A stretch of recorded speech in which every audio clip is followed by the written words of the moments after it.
Dari macam ni sampai macam ni. Okey, macam biasa kita goncang dulu. Okey, kita tuang sampai 20 ml.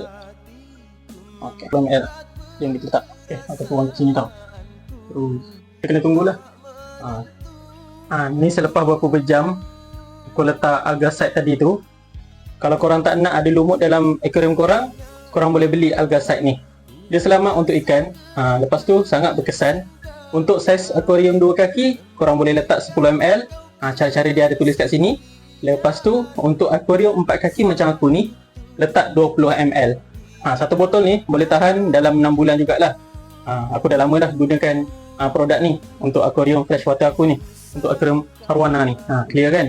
Tadi punyalah hijau, sekarang jernih macam ni. Lepas tu cecair ni anti lumut tau.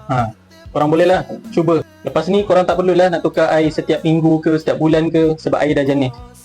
Macam mana nak dapatkan alga site ni? Korang boleh beli dekat beg kuning.